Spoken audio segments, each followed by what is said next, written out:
ফুলকপি নামটা শুনলে কেমন খেতে আর ইচ্ছে করে না, তাই না? সিজন শেষ হয়ে যাওয়ার আগে ফুলকপি এভাবে একবার বানিয়ে দেখুন। যারা ফুলকপি পছন্দ করেন না তারাও ফুলকপি লাভার হয়ে যাবেন।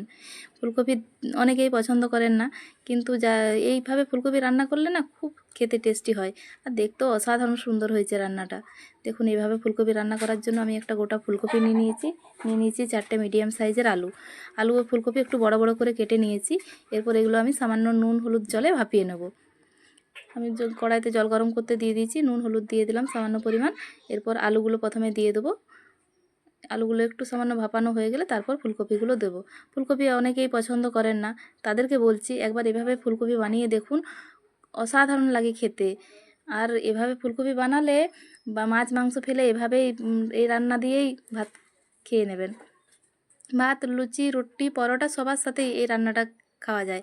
দেখুন, হালকা সামান্য পরিমাণ ভাপিয়ে নেব 2 মিনিটের মতন। বেশি ভাপালে আবার এগুলো গলে যাবে, তখন রান্না করার সময় সব ফুলকপিগুলো ভেঙে যাবে। দেখুন কতটা আমি ভাপিয়েছি, খুব বেশি সেদ্ধ করিনি। এরপরে এটা আমি একটু ম্যারিনেট করে নেব। এর মধ্যে আমি দিয়ে দিচ্ছি পোস্ত আর কাজু বাদামের পেস্ট, আর দিয়ে দিলাম আদা রসুনের একটু পেস্ট, একটু সর্ষের তেল, আর দিয়ে দেবো টক দই। টক দইটা আমি 2 চামচের মতন খুব ভালোভাবে ফেটিয়ে নিয়েছি। এরপর খুব ভালোভাবে হাতের সাহায্যে আমি ম্যারিনেট করে নেব। এরপর আমি ঢাকা দিয়ে রেখে দেবো, মশলাটা তৈরি করে নেবো। এর মধ্যেই আমি দিয়ে দিয়েছি সর্ষের তেলের মধ্যে দিয়ে দিলাম চিনি, আর 2টো তেজপাতা, একটা শুকনো লঙ্কা ফোড়ন, আদা রসুনের পেস্ট খুব ভালোভাবে কষিয়ে নেব। কষানো হয়ে গেলে দিয়ে দিলাম 2টো টমেটোটা একটু বেশি দিয়েছি, এই রান্নাটা একটু টমেটোটা বেশি লাগবে। এরপর দিয়ে দিলাম কিছু শুকনো গুঁড়ো মশলা, এর মধ্যে আছে হলুদ গুঁড়ো, জিরে গুঁড়ো, ধনে গুঁড়ো আর গরম মশলা। আমি ওই কাঁচা লঙ্কার পেস্ট দিয়েছি, এখানে লঙ্কা গুঁড়োটা দিলাম না। আর কাঁচা লঙ্কাটা একটু বেশি ঝাল, সেই জন্য লঙ্কা গুঁড়োটা স্কিপ করেছি। আপনারা চাইলে এখানে লঙ্কা গুঁড়োও দিতে পারেন। খুব ভালোভাবে মশলাটা কষিয়ে নেব। মশলাটা ভালোভাবে কষানো হয়ে গেছে। এরপর ম্যারিনেট করা যে আলু আর ফুলকপিটা ম্যারিনেট করে রেখেছিলাম, প্রথমে আমি আলুটা দিয়ে দিলাম। আলুটা দিয়ে খুব ভালোভাবে নেড়ে চেড়ে মিশিয়ে নেব।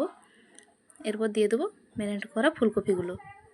এরপর খুব ভালোভাবে মশলার সাথে ফুলকপি আর আলুটা মিশিয়ে নেব। দেখুন, মশলাটা কিন্তু খুব ভালোভাবে কষিয়ে নিয়েছি, তারপরেই ফুলকপি আর আলুটা দিচ্ছি। মশলাটা কষানো হয়ে গেছে। এরপর পরিমাণ মতো লবণ দিয়ে দিলাম। গ্যাসের আঁচটা লো টু মিডিয়ামে রেখে আমি খুব আরেকবার ভালোভাবে কষিয়ে নেব। এরপর কষানো হয়ে গেছে। এরপর আমি খুব বেশি জল দেবো না, আমি বাটিয়ে 1 বাটির পরিমাণ জল দিচ্ছি। জলটা দিয়ে খুব ভালোভাবে মিশিয়ে এটা আমি ঢাকা দিয়ে রান্না করে নেব। এরপর এটা রান্না করতে করতে আমি এদিকে একটা কড়াই বসিয়ে দিয়েছি। এখানে আমি 4টে ডিম নিয়েছি। ডিমটা আমি ঝুরো করে ভেজে নেব, ঝুরো করে। আপনারা ভুজিয়া বলেন, আমি এখানে ঝুরো ডিম বলছি। আমি 4টা ডিম একসাথেই ভেজে নিচ্ছি। ঝুরো করে ডিমটা ভেজে আমি সাইড করে রেখে দেবো। দেখুন, ডিমটা দিয়ে অনবরত নাড়লে ডিমটা কিন্তু ঝুরঝুরে ভাজা হয়ে যাবে। যারা আমার ভিডিওটা দেখছেন অবশ্যই পুরোটা দেখবেন, কোথাও স্কিপ করবেন না।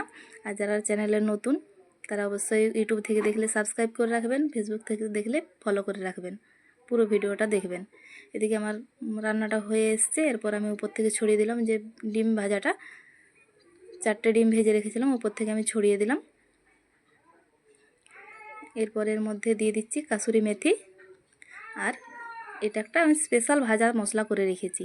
এই মশলাটা যদি আপনারা জানতে চান আমি কি দিয়ে করেছি, ডেসক্রিপশনে বসকে দেখে নেবেন কিংবা আমায় কমেন্ট করে জানাবেন। এই মশলাটা আমি স্পেশালি আলাদা করে বানিয়ে রেখেছি। আমার রান্নাটা হয়ে এসছে। এরপর আমি আপনাদেরকে নামিয়ে দেখাচ্ছি কতটা সুন্দর হয়েছে, আর কতটা দেখতে সুন্দর হয়েছে, আর খেতেও অসম্ভব সুন্দর হয়। ভিডিওটা